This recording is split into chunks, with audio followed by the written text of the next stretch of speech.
Lanjut,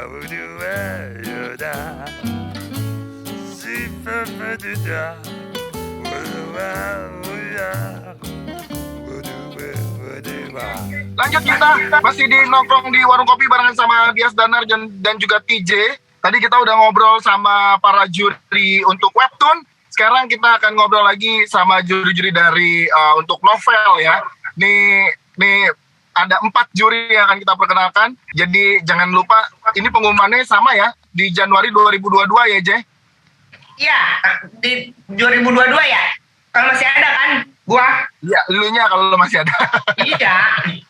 Oke, kita nggak pakai lama, langsung kenalan aja lah sama juri-juri untuk lomba novel dari Kwiku.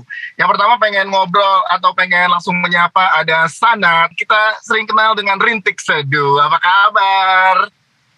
Mana? Oh itu, halo. Kakak Sana, panggilnya Sana. Iya, Sana. Sana. Kagak mau sini, apa sono? Kagak, sono. Enggak. Sana aja. Halo Sana. Kita ada Mas Agustinus Wibowo. Halo, apa kabar? Halo Mas, lagi di mana? Di gunung ya? Dingin gak di sono? Ih, dingin banget nih. Selanjutnya kita punya Mas Ahmad Fuadi. Halo Mbak TJ. Kira Anwar Fuadi tadi. Saya udah Belum main sinetron. Dengan bajunya yang bunga-bunga dan mengkilap. Ya, makanya. Mas Ahmad Fuadi. Lanjut kita ada Kak Eriska Febriani. Hai. Sehat kah? Alhamdulillah sehat. Kakak semua gimana? Apa kabar?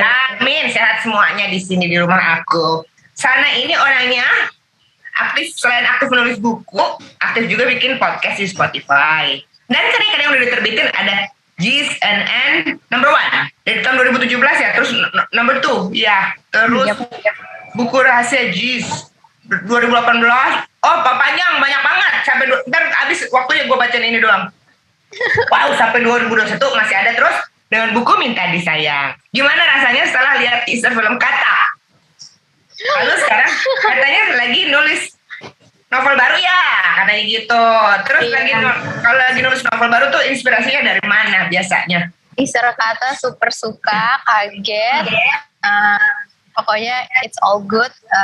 Respon dari teman-teman di internet juga bagus-bagus, jadi aman dan tenang. Lagi nulis novel pra. Harusnya udah mau selesai harusnya, tapi kayaknya belum dikehendaki oleh dunia ini. Jadi belum selesai. Kalau aku tanya deh Kak, kalau nonton di film kan ya orang bule kalau orang bule kan suka dia pergi ke suatu tempat terpencil, kutuk gitu. Kalau Sana gimana? Kalau lagi nulis biasa aja hari-hari di rumah aja atau gimana? Iya, biasa aja sih di rumah, senyaman mungkin.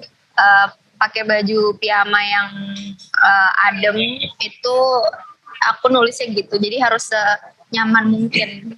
Awal banget pertama nulis tuh ngerasa gue bisa jadi penulis tuh umur berapa sih? Kayaknya waktu ngerasa bisa nulisnya waktu setelah udah nerbitin buku sih, baru sadar oh ternyata udah jadi penulis ya gitu. Oh gitu? Kalau suka nulisnya dari SMP, terus nyoba untuk nerbitin secara di internet gitu waktu SMA. Oh keren. Dan jadi dari SMP tuh udah mulai diasah terus ya? Iya, jadi waktu SMA itu nulisnya di kertas gitu, nulisin curhatan teman-teman di sekolah. Semuanya waktu kalau lagi ada masalah aku tulis gitu, masalah teman-teman satu sekolah. Oh gitu? Iya. Baca tuh, tulis namanya enggak? Jadi Lu tahu nggak sih? Lu tahu nggak? Enggak. Sana ini peringkat nomor 1 di Spotify, Rintik Seduhnya. Enggak. Itu Rintik Seduh itu bukan Sana, beda. Oh beda? Beda. Kalau Rintik Seduh tuh apa? Rintik Seduh itu Rintik Seduh. Iya, betul. Sana ya Sana. Terakhir kali podcast Hancur itu kolaborasinya sama Sana, bukan sama Rintik Seduh, bukan. Iya. Iya. Maksud gue gini, jadi Rintik Seduh itu tokoh yang berbeda gitu? Dimensi yang berbeda lah. Oh kayak gue ini ya kayak gue memasakkan DJ gitu ya. Itu kan si Empo bukan DJ itu gitu ya. Kayak gitu. Betul, Iya. betul, Oh iya, betul, iya. betul. Iya, iya, iya. Kalau Sana berarti sampai sekarang masih ini ya, ngobrol tentang zodiak dan lain-lain tuh Sana banget ya berarti. Sana banget. Kan series yang bareng Spotify itu yang lagi yang baru selesai kemarin itu kan sebenarnya tentang zodiak juga kan. It's always fun. Iya. Iya, kuas dan apa? Kuas kanvas dan bulan kesepian. Ini covernya. Yes, Mana? aku tadi. Ah. Gua mau sama Kuadi dulu. Ya, gimana Mas? Mas, ini karyanya kita kan tahu ya Negeri Lima Menara gitu. Gue pengen tahu nih Mas, tahun lalu kan sebagai juri di Kuiku juga, ya kan? Kalau ngelihat perkembangan dari peserta, Mas Wadi ngelihatnya gimana? Apakah makin variatif secara peserta, secara cerita dan lain-lain, secara penulisan, atau gimana di tahun ini Mas? Uniknya di mana nih? Ya, harapannya begitu ya. Ini kan kita belum baca karya-karya yang masuk. Tapi kalau melihat tren kemarin itu, tahun lalu itu pendekatannya memang udah beda-beda ya. Ada seperti science fiction ya tentang sesuatu yang diolah dari sisi teknologi pendekatannya. Ada juga dari sisi sejarah, ada dari sisi kultur, ada juga dari sisi horor. Jadi menurut saya ini keragaman ini, kekayaan cerita ini yang kita tunggu-tunggu nih sebagai juri. Karena sebagai juri ya kita pingin terhibur juga pertama ya. Kalau kita pingin dibaca orang ya pertama orang itu harus merasa senang dengan karya itu. Nah, juri sebagai pembaca awal pasti mengharapkan juga sebuah cerita yang membuat kita kayak dilarikan gitu ya ke dunia cerita dia itu, kayak diculik oleh ceritanya, oleh karakternya dan kita menikmati di sana. Jadi kayaknya juga akan beragam ya. Apalagi ini janji hadiah ini sangat menarik ini. Gila ya, ini baru pertama kali nih ngasih lomba hadiah, lomba menulis sebesar ini hadiahnya. Jadi menurut saya mudah-mudahan akan banyak beragam. Oke, Mas, kalau untuk teman-teman yang ikut lomba atau baru mulai mau menulis juga yang lagi menonton kita secara baiknya itu kayak Sana yang tadi bilang, nulis by cerita teman-teman, kita ambil intisarinya apa segala macam cerita teman-teman, kita mulai menulis gitu, atau memang langsung membayangkan berimajinasi cerita fiksi, karakter fiksi dan lain-lain, Mas? Lebih nyaman atau lebih enak yang mana sih sebagai kalau mau belajar menulis gitu di awal-awal, Mas? Kalau pengalaman saya sih yang paling enak itu adalah menulis sesuatu yang paling dekat dengan hati kita. Ini kita ngomong nulis sebetulnya ngomong hati ya.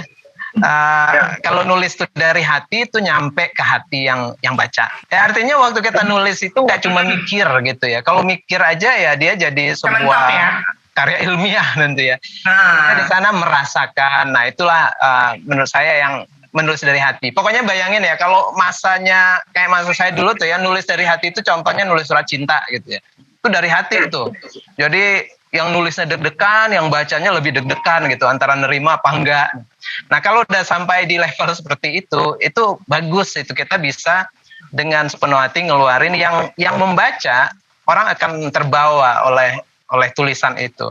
Nah kadang-kadang tulisan yang seperti itu nggak perlu juga tulisan yang indah, yang bahasanya melangit. Bahasanya simpel saja, tapi karena dia dikemas ya dari hati tadi, mudah-mudahan nyentuh gitu ya, menyentuh pembaca, menyentuh juri kalau dalam lomba ya. Nah menurut saya itu ya, di awal itu mulai dari yang paling dekat dengan kita. Tentu boleh kita berimajinasi yang kemana-mana, tapi yang kalau pengalaman saya, yang di sekitar saya lebih dahulu itu paling nyaman, paling enak diceritakan. Kita nggak perlu riset tambahan lagi biasanya. Karena itu kan inspirasi awalnya apa yang pernah dialami, tapi kemudian dibawa ke ranah fiksi ya.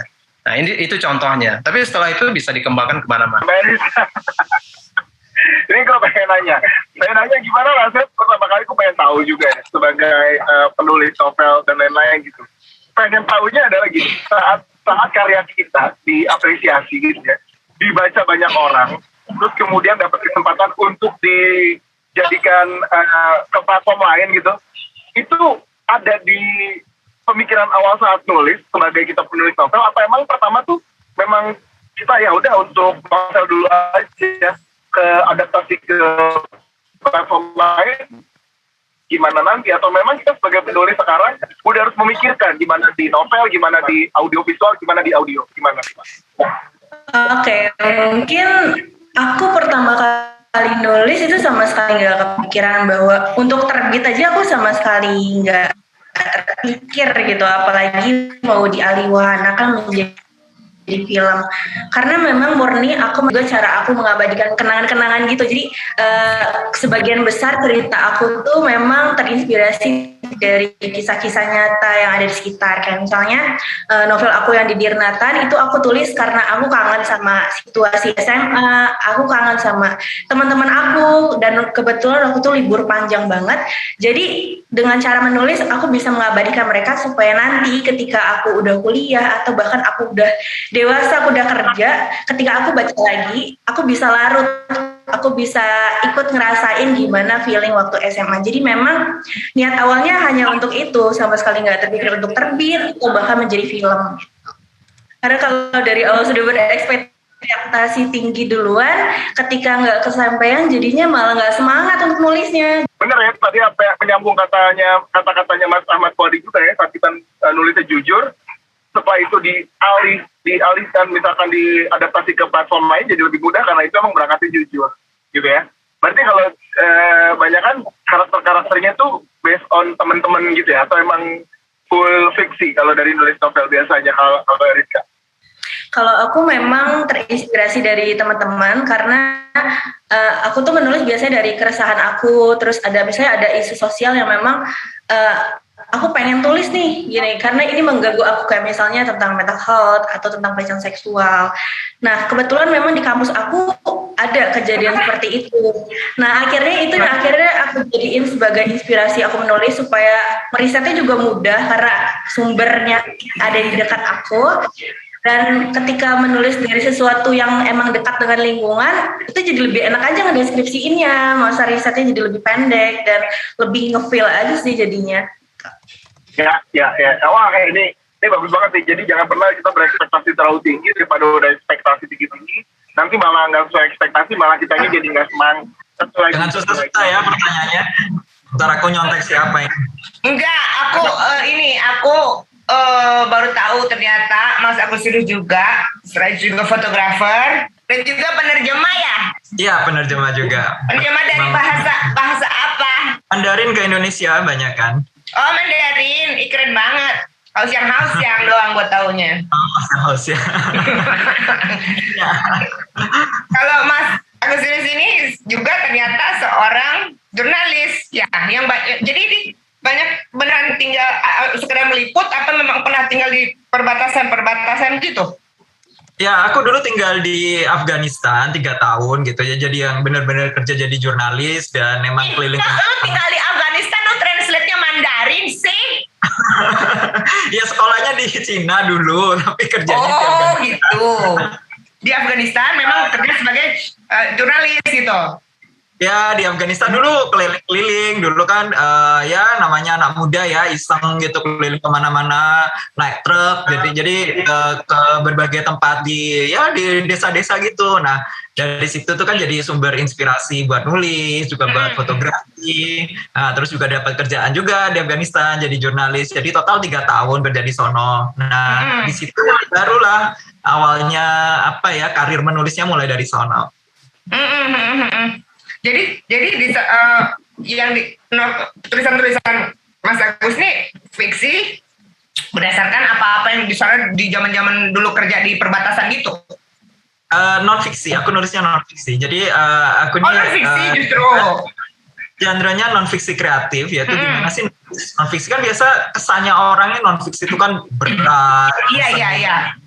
Nah tapi sebenarnya non fiksi juga bisa ditulis dengan cara menulis novel. Nah, itu yang disebut sebagai non-fiksi kreatif. Jadi kita gabungin antara sastra dengan non-fiksi. Bahan kita semuanya adalah kenyataan, non-fiksi, tapi teks kita kayak orang nulis novel gitu. Keren. Selain di Afghanistan, kemana lagi yang paling memorable? Yang kemarin yang salah satu yang terbaru ya di Papua Nugini sama di Suriname. Di Papua Nugini tinggal di hutan-hutan gitu kan, di daerah perbatasan, kemudian juga sempat masuk juga di camp-camp UPM gitu. Jadi ya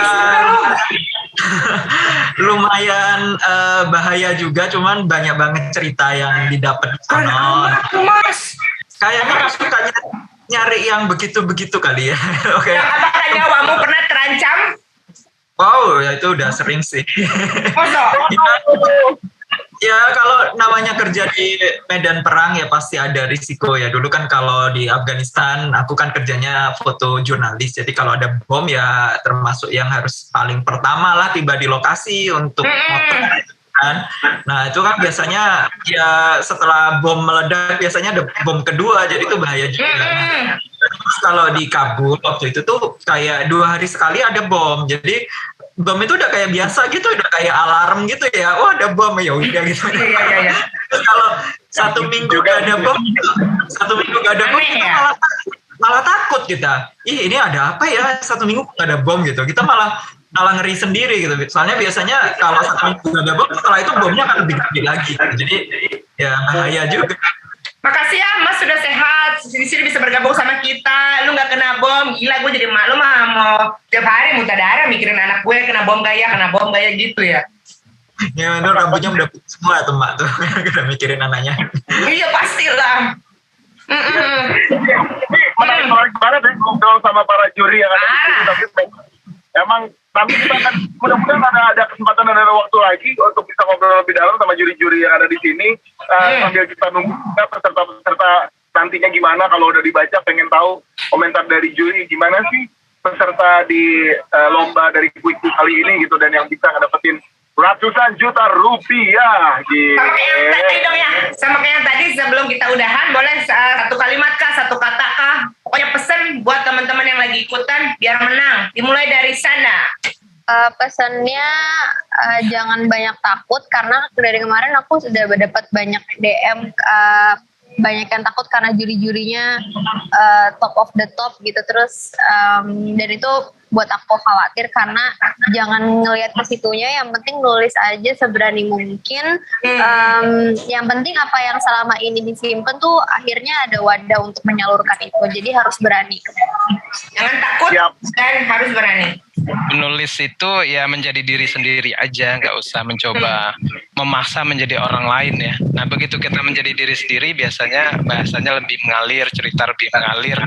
Lalu diusahakan kalau bisa dalam cerita itu ada beberapa unsur ya, ada unsur menghiburnya, ada unsur menambah kekayaan ilmu kita, dan yang penting juga ada unsur membuat kita tadi kayak dilarikan ke sebuah pengalaman baru untuk escape dari dunia nyata ya, balik lagi ke dunia nyata. Nah nanti itu bisa menarik tuh. Juga kalau perlu judul juga perlu diperhatikan, judul yang membuat kita penasaran gitu ya.